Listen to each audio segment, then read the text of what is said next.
स्वर्ग जैसे ससुराल में गरीब बहू का करोड़ों वाला गृह प्रवेश। आज शारदा जी के बेटे रोहन और शिखा की शादी हुई है और उनके गृह प्रवेश हो रहा है। उनका पूरा घर स्वर्ग सा सजा है। चारों तरफ फूलों की महक, क्रिस्टल की चमक, लाखों करोड़ों का डेकोरेशन हुआ है। शिखा और रोहन गोल्डन BMW से बाहर निकलते हैं। अरे यहाँ ये गृह प्रवेश हो रहा है या फिर प्रधानमंत्री का स्वागत। ये 40 फीट ऊंचा फ्लोर आर्च, सफेद गुलाबी गोल्डन ऑर्किड, मोगरा राजनिगंधा की लेयर्स, हर तरफ इतने महंगे फूल। हाँ भाभी देखो जरा, रास्ते में दोनों तरफ 40-40 औरतें अपने हाथों में बड़े बड़े दिए लेकर खड़ी हैं। और वो देखो आसमान में LED से क्या लिखा है, स्वागत है लक्ष्मी जी। और देखो तो सही, हवा में फूलों की बारिश शुरू हो रही है। हजारों फूलों की पंखुड़ियां गिर रही हैं। अरे तुम्हें क्या तोपों की आवाज नहीं सुनी? देखो कैसे आतिशबाजी हो रही है, बंदूकें चल रही हैं और स्पार्कल लाइट्स कितनी शानदार लग रही हैं। अरे ये तो कुछ भी नहीं है, देखो जरा ये शिखा की सास, ताई सास और दादी सास कैसे इतने महंगे महंगे लहंगे पहनकर हजारों के नोट उड़ा रही हैं। हाँ हाँ, और वो घर की चौखट पर रखा हुआ सोने और चांदी का कलश देखा, कितना रॉयल लग रहा है। वाकई में ही मानना पड़ेगा शिखा की किस्मत को, कैसे उसके स्वर्ग जैसे ससुराल में गरीब बहू का करोड़ों वाला गृह प्रवेश हो रहा है। हाँ भाई, हमने तो कभी सोचा भी नहीं था कि इसकी किस्मत इतनी बदल जाएगी। देखो कैसे पैरों के नीचे भी फूलों की चादर बिछी हुई है। सोने के गहनों में लदी हुई शिखा कैसे अपने स्वर्ग जैसे ससुराल में प्रवेश कर रही है। और तो और उसके लिए एक सिंहासन भी मंगवाया है ताकि बहू को जमीन पर न चलना पड़े। हाँ बहन, क्या किस्मत पाई है शिखा ने, इतना अमीर सा स्वर्ग जैसा ससुराल मिल गया और स्वर्ग जैसे ससुराल में गरीब बहू का करोड़ों वाला गृह प्रवेश हो रहा है। शिखा के स्वर्ग जैसे ससुराल में करोड़ों के गृह प्रवेश को देखकर आज पूरा शहर उन्हीं के चर्चे कर रहा था। लेकिन तुम लोगों को ढील की वजह से ही आज हमें ये दिन देखने को मिल रहा है। अगर तुम लोग थोड़ी और भी होशियारी दिखाते तो आज शिखा की जगह तुम्हारी बहन किंजल या फिर टीना में से एक होती। अरे माँ, हम क्या करें? आपको तो पता है ना, हमने कितनी कोशिश की थी। इसी वजह से हमारी दोस्ती भी टूट गई और हमारी पुलिस कंप्लेंट हुई थी, वो अलग। याद है ना क्या हुआ था उस दिन? मम्मी, आज मेरा दोस्त रोहन घर पर आ रहा है। आपको पता है ना वो कितना करोड़पति है। मैं चाहता हूँ कि हमारी एक बहन की शादी उनके घर में हो जाए। हाँ, वो लोग इस सोसाइटी के ही नहीं बल्कि इस शहर के सबसे बड़े रईस हैं। हमने उनके बेटे से दोस्ती की थी, इसीलिए किंजल और टीना, तुम दोनों आज अच्छे से तैयार होकर रहना। हाँ ठीक है, बस तेरे दोस्त को हमारी बच्ची पसंद आनी चाहिए। इसलिए तो आज हमने उसे जबरदस्ती घर पर बुलाया है। चुप चुप, देखो वो आ गया। अरे रोहन मेरे दोस्त, आओ, मेरे घर में तुम्हारा स्वागत है। तुम्हारे जितना बड़ा घर तो नहीं है, लेकिन जितना भी है हमारा गुजारा हो जाता है। शिखा, अरे वो शिखा कहाँ मर गई? देखती नहीं हो, मेरा और दीपा का सबसे खास दोस्त आया है। चल जाकर चाय कॉफी लेकर आ। कौन है ये शिखा? और तुम लोग उसे इतनी बदतमीजी से बात क्यों कर रहे हो? अरे कोई नहीं, बस हमारे चाचा की बेटी है। बेचारी इस घर में सबसे ज्यादा गरीब है। चलो आओ, मैं तुम्हें अपनी बहनों से मिलवाता हूँ। ये है टीना और किंजल। हेलो, कैसे हैं आप? हाय, नाइस टू मीट यू। नमस्ते आप दोनों को। आइए बैठिए। रोहन दीपक और विनीत से बात कर रहा होता है, तभी शिखा एक सिंपल सूट में एक ट्रे में कॉफी के कप और एक ट्रे में समोसे लेकर आती है। नमस्ते, ये लीजिए कॉफी और समोसे। अब क्या यहाँ पर हमारी सर पर खड़ी रहोगी? जाकर अपना काम कर, हमें तेरी जरूरत होगी तो बुला लेंगे। शिखा के ताऊ जी के दोनों बेटे उसे किसी नौकर की तरह डांट कर अंदर भेज देते हैं। उसके जाने के बाद, ये भी तो तुम्हारी बहन है ना, किंजल और टीना की तरह, तो तुम लोग इसके साथ ऐसा व्यवहार क्यों करते हो? अरे इन लोगों की औकात इस लायक है। बचपन से हमारे मम्मी पापा ने उनके मम्मी पापा को सही दबा रखा था, ये है ही इसी लायक। लेकिन तुम्हारी बहन शिखा बहुत अच्छी है। अरे भाई, तू भी कहाँ इस शिखा की बात करने लग गया? देख जरा मेरी बहन किंजल और टीना को, इससे तो कई ज्यादा खूबसूरत, स्मार्ट और इंटेलिजेंट है। अच्छा भाई, बहुत देर हो गई है, मैं चलता हूँ। मम्मी पापा घर पर इंतजार कर रहे होंगे। रोहन विनीत की बात को इग्नोर करके वापस अपने घर चला जाता है। उस दिन इस रोहन को घर पर बुलाना ही तुम दोनों की सबसे बड़ी गलती थी। हाँ और क्या, उस दिन के बाद ही तो ये लड़का हर दूसरे दिन हमारे घर पर आने लगा था। और याद है ना पिछली बार जब ये हमारे घर पर आया था तो क्या हुआ था? देख भाई रोहन, आज मैं तुझे कुछ पर्सनल पूछना चाहता हूँ। उम्मीद करता हूँ कि तू मना नहीं करेगा। हाँ भाई, मेरे मन में भी एक बात है, समझ नहीं आ रहा कि कैसे बताऊं। चल पहले तू ही बता क्या कहना है। लगभग 1 महीना हो गया और तू हमारी दोनों बहनों से भी मिला है। हम चाहते हैं कि अब ये दोस्ती रिश्तेदारी में बदल जाए। तुझे हमारी दोनों बहनों में से कौन सी बहन पसंद है? देख भाई, मुझे तेरी बहन बहुत पसंद है, लेकिन किंजल और टीना नहीं, बल्कि शिखा। मैं शिखा से शादी करना चाहता हूँ। ये क्या कह रहा है तू? ये शिखा तेरे लायक नहीं है। गरीब, अनपढ़, गवार, बेवकूफ है ये। दोबारा से ये बात मुंह से निकाल भी मत देना। ये हमारे घर की नौकरानी है, हमारी बहन नहीं। देखो भाई, तुम लोगों के लिए शिखा चाहे जो भी हो, लेकिन मेरे लिए ये दुनिया की सबसे खूबसूरत लड़की है और मैं इसी से शादी करूंगा।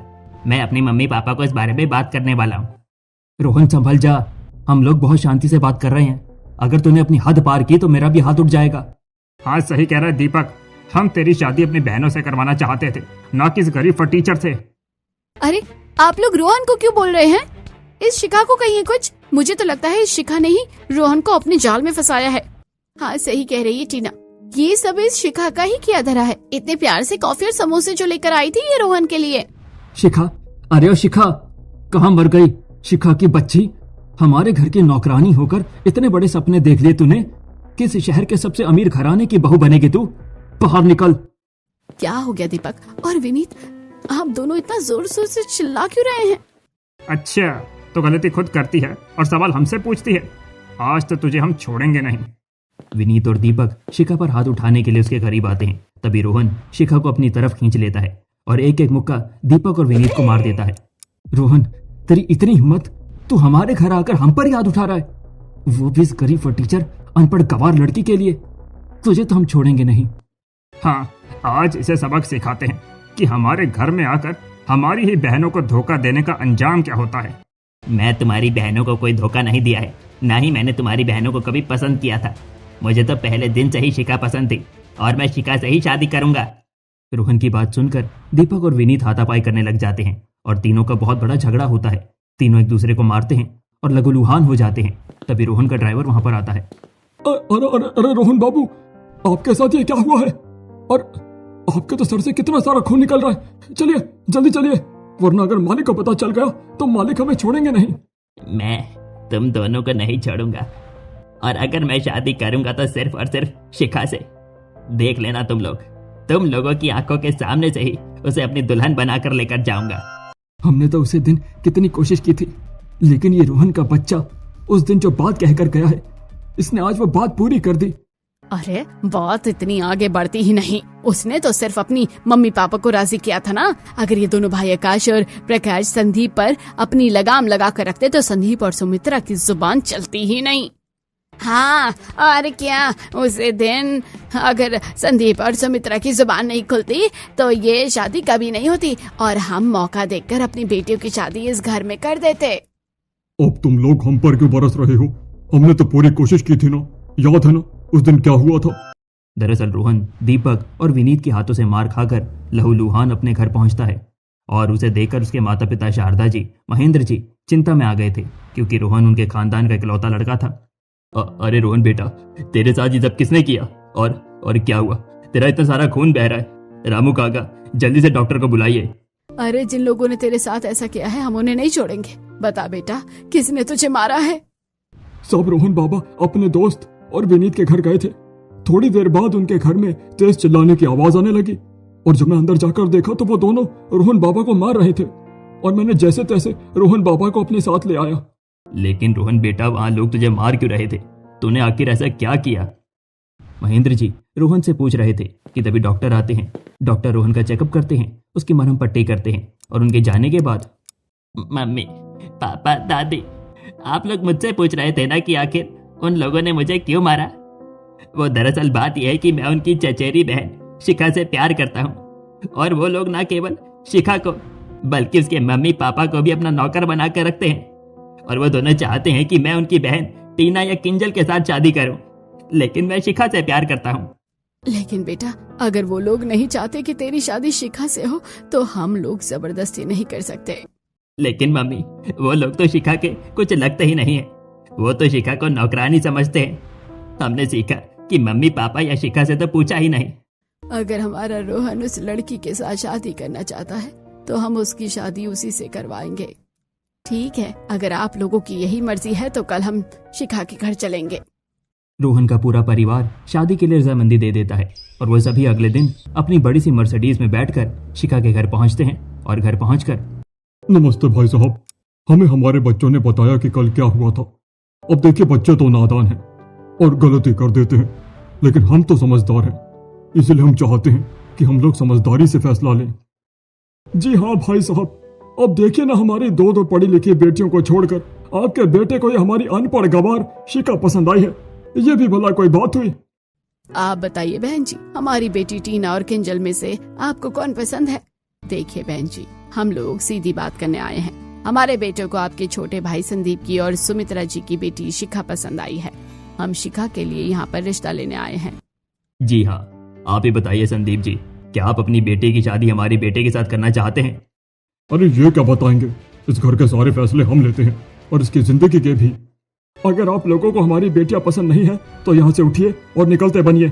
हमारे रहते हुए इस शिखा की शादी तो आपके घर में बिल्कुल नहीं होगी। हाँ हाँ, निकल जाइए हमारे घर से। बताइए संदीप जी, आप अपनी बेटे की शादी हमारी बेटी से करना चाहते हैं या नहीं? अच्छा खासा वो लोग जा रहे थे तो मैं ही ज्यादा पड़ी थी संदीप से जवाब मांगने की। क्या जरूरत थी संदीप को उकसाने की? हाँ, आप दोनों ने ही कहा था ना संदीप और सुमित्रा को अपना जवाब देने के लिए।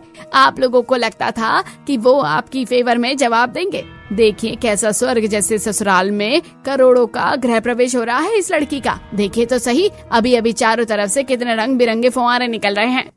हाँ जरा देखिए कैसे खुशी खुशी अपने पति के हाथ में हाथ डालकर फायर गन चलाती हुई मैडम इन 40 आरती उतारती औरतों के बीच से निकल कर जा रही है, और ये कैसे औरतें उसके पैरों के नीचे फूल बिखार रही हैं। अरे तुम लोग हम पर बरस क्यों रही हो? हमने तो केवल महेंद्र जी को नीचा दिखाने के लिए कहा था। हमें क्या पता था कि संदीप अपना मुंह इतना ज्यादा खोल देगा। हाँ, बता दे संदीप कि तू हमारी मर्जी के खिलाफ नहीं जाएगा। हाँ, कह दे, तू अपने भाइयों की कितनी इज्जत करता है और उनकी मर्जी के बिना तू अपनी लड़की की शादी उनके लड़के से कभी नहीं कराएगा। अरे ये क्या जवाब देगा? इन दोनों को तो हमसे इतना डर लगता है कि हमारे सामने बोलेंगे ही नहीं। आप लोग जाइए यहाँ से, निकलिए। देखिए सुमित्रा जी, अगर आज आप अपनी बेटी के लिए बोलेंगी तो आपकी बेटी हमारे स्वर्ग जैसे ससुराल में राज करेगी। कुछ तो कहिए संदीप जी, आज आपकी बेटी का सवाल है। हमें नहीं पता था कि नर्क जैसी जिंदगी आप गुजार रहे हैं। आप चाहते हैं आपकी बेटी भी वही जिंदगी गुजारे और इन लोगों की गुलामी करे। महेंद्र जी संदीप जी को बुरा भला कहकर उकसाते हैं और वहां से जाने वाले होते हैं। तभी रुक जाइए महेंद्र जी, मेरी बेटे की शादी आपके बेटे रोहन के साथ ही होगी और मैं देखता हूँ कि कैसे ये लोग मेरी बेटी की शादी नहीं होने देते। हाँ, हम भी देखते हैं। आप लोगों ने जीवन भर बचपन से ही मेरे पति को मारा पीटा और हमें इतना परेशान किया। याद है ना भैया, पापा के जाने के बाद आप लोगों ने मेरे साथ क्या किया था? मैं केवल 10 साल का था। संदीप जी अपनी पुरानी बातों को सोचने लगते हैं, जब 40 साल पहले उनके पिता की मौत हुई थी। मैं सिर्फ 10 का था और आपने मुझे बेल्ट लेकर मारा और कहा तू पूरे दिन हमारी गुलामी करेगा, और अगर आज के बाद तूने पढ़ने का नाम लिया तो तेरी खैर नहीं, और तुमने मेरा बस्ता भी जला दिया था। और वो तो पुरानी बात है, वो तो बचपन में तो बहुत जिद्दी था, इसलिए तुझे मारा था। आप लोगों ने मुझे पढ़ने नहीं दिया ताकि मैं जिंदगी भर आपकी गुलामी कर सकूं। मैंने आज तक कभी भी आप लोगों के खिलाफ आवाज नहीं उठाई, यहाँ तक कि जब लोगों ने मेरी शादी के लिए कहा था तब भी मैंने भाभीियों की बात सुनी थी। संदीप जी पुरानी बातों को याद करते हुए कहते हैं, याद है ना जब आकाश भैया ने बताया था कि वो मेरी शादी कराएंगे, तब भाभीियों ने कहा था कि अगर इसकी शादी कर दी, इसके बच्चे हो गए तो इसकी प्रॉपर्टी हमारे नाम पे कैसे होगी। और फिर नमिता भाभी ने कहा था कि संगीता शादी करवाने दो, हमें भी तो एक नौकरानी की जरूरत है, आखिर कब तक हम घर में काम करते रहेंगे। और आप लोगों ने किया भी ऐसा ही। जब से मैं इस घर में शादी होकर आई हूँ, आप लोगों ने मुझे एक नया कपड़ा खरीद कर नहीं दिया। हमेशा नौकरानियों से ज्यादा बुरा बर्ताव मेरे साथ किया। मैं नहीं चाहती कि यही सब मेरी बेटी के साथ हो, इसलिए हम उसकी शादी जरूर करवाएंगे और रोहन से ही करवाएंगे। आप चिंता मत करिए महेंद्र जी, हमारी बेटी की शादी आपके बेटे के साथ ही होगी। जी हाँ, देखिए, और उसी का नतीजा है ये ग्रैंड शादी और गृह प्रवेश। याद है ना शादी में इन लोगों ने कितना पैसा बहाया था और कैसे इन्होंने शादी की थी। हाँ, वो गाना अभी तक मेरे कानों में गूंज रहा है। महलों का राजा मिला कि रानी बेटी राज करे, और इसकी रानी बेटी सच में राज ही कर रही है। मम्मी, वो शादी तो मैं कभी नहीं भूल सकती। याद है वो हल्दी का फंक्शन, मेहंदी का फंक्शन और शादी में वो दूल्हा और दुल्हन की एंट्री। हाँ मम्मी, मैंने इतनी ग्रैंड शादी कभी नहीं देखी। मैं भी चाहती हूँ कि मेरी शादी ऐसी ही हो। दरअसल शिखा की ताई ताऊ और उनके बच्चे शिखा और रोहन की शादी से बिल्कुल भी खुश नहीं थे। 2 दिन पहले शिखा की हल्दी का फंक्शन था। रोहन के परिवार ने शिखा को 1 दिन पहले ही अपने स्वर्ग जैसा महल में बुला लिया था। शिखा, सुमित्रा जी और संदीप जी, हमने आप सभी के लिए स्पेशल येलो गोल्डन थीम के आउटफिट डिजाइन करवाए हैं। हाँ, और शिखा का लहंगा हैवी एम्ब्रॉयडरी वाला पीला गोल्डन जरी और मोतियों से सजा हुआ है। मम्मी पापा देखो, आपको भी मैचिंग येलो कुर्ता पजामा और साड़ी मिली है और ये पूरा घर पीले रंग की डेकोरेशन से जगमगा रहा है। देखो जरा वो पीले गुलाब, पीली ऑर्किड्स, पीले मोगरे के लेयर्स, पीले लाइट्स और पीले फूलों की बारिश मशीनें, कितना सुंदर है सब। शिखा के ससुराल में शिखा और रोहन दोनों की एक साथ हल्दी का फंक्शन रखा गया था। बाहर लॉन में 2 विशाल गोल्डन टब सेट किए गए थे। एक में रोहन और एक में शिखा बैठे थे। दोनों के टब के चारों तरफ फूलों के हार, गोल्डन स्टैंड्स और हल्दी की बड़ी बड़ी डिशेज रखी थी। हवा में हल्दी केसर की खुशबू फैली हुई थी। आओ बहू, आज से तुम हमारी लक्ष्मी हो। शारदा जी शिखा के माथे पर हल्दी लगाती हैं, फिर गालों पर।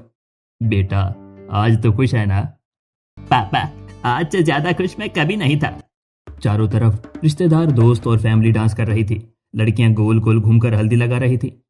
शिखा और रोहन दोनों टब में बैठे हुए थे। उनके चारों तरफ गुलाल उड़ रहा था, फूल गिर रहे थे। शिखा के हाथों में गोल्डन चूड़ियां, गले में हैवी नेकलेस, सब कुछ करोड़ों का लग रहा था। मेरी बहू कितनी सुंदर लग रही है। आज से ये घर सच में स्वर्ग बन गया। हल्दी खत्म होने के बाद सबने शिखा को गले लगाया। रोहन ने शिखा के हाथ पकड़कर कहा, बस 2 दिन और, फिर तू हमेशा के लिए मेरी हो जाएगी। कल हमारी मेहंदी है, तो मेहंदी के लिए तैयार हो जाना। हल्दी का फंक्शन हंसी खुशी और ग्रैंड तरीके से हुआ था। अगले दिन दोनों की मेहंदी थी, जिसका थीम ग्रीन एंड गोल्ड था। शिखा बेटा, ये तुम्हारा लहंगा है, गहरे हरे रंग का। ये जरी, जरोदी और अमरल्ड ज्वेलरी से सजा हुआ है और तुम्हारे पेरेंट्स को भी हमने ग्रीन गोल्ड आउटफिट्स दिए हैं। और शिखा देखो, हमारी मेहंदी का स्टेज रॉयल, हरे मखमल की कैनोपी, गोल्डन पिलर्स, चारों तरफ हरे फूलों की झालरें, LED लाइट से सजा है और सेंटर में शिखा एंड रोहन लिखा हुआ है। और बेटा पता है, तुम्हारी मेहंदी लगाने के लिए प्रोफेशनल मेहंदी आर्टिस्ट आए हैं। मैं आप लोगों का शुक्रिया अदा कैसे करूं? आप लोगों ने न केवल मुझे अपनाया बल्कि मेरे मम्मी पापा को भी अपनाया है। अरे सब लोग जल्दी से चलो, मेहंदी का वक्त हो रहा है। शिखा अपनी मेहंदी के लिए स्टेज पर सिंहासन जैसी कुर्सी पर बैठी थी। मेहंदी आर्टिस्ट ने उसके दोनों हाथों पर डिजाइन 8 से 10 घंटे लगाकर बनाया। मेहंदी रंग लाई कि मेहंदी रंग लाई। सभी लोग गीत गा रहे थे और शिखा की मेहंदी का फंक्शन एकदम रॉयल तरीके से खत्म हुआ। और फंक्शन खत्म होने के बाद, शिखा कल तुम मेरी दुल्हन बनोगी। आज मैं ज्यादा खुश थी। मैं तुम्हारा एहसान किस तरह भूलूंगी? अरे तुम तो बस हमारी शादी की तैयारी करो। रोहन का परिवार शहर का सबसे अमीर परिवार था और शिखा की शादी एक 7 स्टार रिजॉर्ट में डेस्टिनेशन वेडिंग के तौर पर हुई। इवेंट मैनेजर ने करोड़ों का प्लान किया। पूरा वेन्यू फूलों, लाइट्स और क्रिस्टल से सजा। शाम को शादी के समय मेरा ये लहंगा तो रेड वेलवेट बेस, हैवी जरोदी, हीरे जवाहरात की जरी 15-20 किलो का होगा। हाँ, और देखो तो तुम्हारे गले में 5 लेयर्स नेकलेस, माथे पर अंगूठी का, कान में झुमके, हाथों में बंगड़ी, कंगन, सब ज्वेलर से स्पेशल बनवाए गए हैं। और ये मेकअप आर्टिस्ट ने तो तुम्हें परफेक्ट ब्राइडल लुक दिया है। हाँ मम्मी, मुझे नहीं पता था कि मेरी किस्मत इतनी अच्छी होगी। चल बेटा, तेरी वरमाला का समय हो गया है। सभी लोग शिखा को वरमाला के लिए बुला रहे थे। दरवाजे पर सबसे पहले रोहन की एंट्री हुई। वो घोड़ी पर गोल्डन शेरवानी, सिकंदर जैसी पगड़ी पहने बैठा था। चारों तरफ बारात डांस कर रही थी। फिर दूसरी तरफ से शिखा की एंट्री हुई। चारों तरफ 50 लड़कियां 5-5 दिए वाली आरती थाली लेकर नाच रही थी। औरतें गीत गा रही थी। महलों का राजा मिला की रानी बेटी राज करेगी, खुशी खुशी कर दो विदा, तुम्हारी बेटी राज करेगी। गीतों के बीच शिखा सिंहासन पर बैठी थी। ऊपर फूलों की चादर ढकी हुई थी और सिंहासन धीरे धीरे घूमता हुआ आगे बढ़ रहा था। चादर हटते ही शिखा के चारों तरफ तालियां, चीखें, फूलों की बारिश हुई। रोहन ने आगे बढ़कर उसका हाथ पकड़ा। दोनों ने हाथों में हाथ डाला। तुरंत तोपें चली, बंदूकें, सेलिब्रेशन शॉट्स चले, आतिशबाजी शुरू हुई और आकाश में दिल बना और उसमें LED लाइट से शिखा और रोहन का नाम लिखा हुआ था। वो माहौल ऐसा था जैसे कोई राजकुमार और राजकुमारी की शादी हो। दोनों स्टेज पर गए, फेरे शुरू हुए, पवित्र अग्नि के चारों चक्कर लगे, हर फेरे पर मंत्र, फूल और नोटों की बारिश हुई और आखिर फेरे में रोहन ने शिखा को सिंदूर लगाया, सबने तालियां बजाई। देखा था ना मम्मी, इस शिखा की शादी कैसे हुई थी। मैं भी चाहती हूँ कि मेरी शादी भी वैसी ही हो। हाँ मम्मी, आप मेरे लिए भी ऐसा ही लड़का ढूंढना। अगर तुम लोग थोड़ा सा ध्यान देते तो आज शिखा की जगह तुम लोग खड़ी होती। हमने तो तुम्हें समझाया था कि तुम्हें रोहन को अपने जाल में फंसाना है, लेकिन तुम दोनों से इतना सा भी नहीं हुआ। देखो जरा कैसे सब लहंगे में भटक रही हैं, हजारों हजारों के नोट उड़ा रही है। वो देखो शारदा जी और मोहिनी जी कैसे बहू के पैर छू छू कर नाच रही हैं। हाँ, और वो दादी पद्मिनी जी को तो देखो, बूढ़ी घोड़ी लाल लगाम कैसे मटक रही है। हाय बुढ़िया, फैशन बना ले, फिर ना आएगी जवानी। देखो कैसे शिखा सिंहासन पर बैठकर आई थी वरमाला में, फूलों की चादर, आरती और वो गीत, महलों का राजा मिला, रानी बेटी राज करे। वो गाना अभी तक मेरे कानों में गूंज रहा है। ऐसा लग रहा है कि वो गीत इसी के लिए बनाया गया है। काश हमारी किंजल और टीना को भी ये ससुराल मिलता। सब संदीप की वजह से हुआ, उसने मुंह खोल दिया, वरना आज हमारी बेटियां वहां होती। लेकिन देखो अभी भी ग्रैंड गृह प्रवेश चल रहा है। फुहारे, आतिशबाजी, फूलों की बारिश खत्म होने का नाम ही नहीं ले रही। गरीब बहू का स्वर्ग जैसे ससुराल में करोड़ों वाला गृह प्रवेश कितना रॉयल है। किस्मत ने सच में खेल दिखा दिया। अब क्या हम लोग यहीं खड़े होकर खुशियां मनाते रहेंगे? चलो सभी लोग अपने अपने घर चलो। शिखा के ताई जी और ताऊ जी अपने बच्चों को लेकर अपने घर लौट जाते हैं और शिखा अपने स्वर्ग जैसे ससुराल में करोड़ों का गृह प्रवेश करती है। उसकी 3 सास उसकी नजर उतारती हैं और अगले दिन शिखा की पहली रसोई होती है। शिखा तैयार होकर अपने कमरे में आती है और रसोई में आकर, माँ जी, मुझे तो पहली रसोई करनी थी ना। बेटा तुम बस सबको प्यार से परोसो, तुम्हारा हाथ लगना ही लक्ष्मी का आशीर्वाद है। शिखा सबको डाइनिंग टेबल पर खाना परोसती है। सब बैठकर खाते हैं। खाने के बाद सब शिखा को नेक देने लगते हैं। नहीं नहीं, मुझे कुछ नहीं चाहिए। अरे बेटा क्या चाहिए बोलो, जो मांगोगी वो देंगे। माँ जी, मुझे पहली रसोई की नेक में बस मेरी मम्मी पापा चाहिए। मैं चाहती हूँ कि वो उस नर्क जैसी जिंदगी से निकलकर मेरे साथ यहाँ रहे। अगर आप लोगों की मंजूरी हो तो। अरे हाँ बेटे, क्यों नहीं। हमने तुम्हारे कहने से ही पहले से ही उनके लिए कमरा तैयार करवा दिया था। रोहन, जा अपने सास ससुर को लेकर आओ। रोहन तुरंत कार लेकर जाता है। संदीप जी और सुमित्रा जी को सामान पैक करके लेकर आता है। धन्यवाद, हमें नहीं पता था हमारी बेटी को ऐसा स्वर्ग जैसा घर मिलेगा। शुक्रिया, हम तो सोच भी नहीं सकते थे हमारी बेटी को सच में महलों का राजा मिलेगा। अब हम सब एक परिवार हैं। अब आप लोग आराम कर लीजिए। कुछ दिन गुजरते हैं। शिखा और रोहन बाहर घूमने गए होते हैं और गार्डन में संदीप जी और सुमित्रा जी बैठे थे। तभी महेंद्र जी और शारदा जी भी वहां पर आते हैं। चारों बात करने लगते हैं।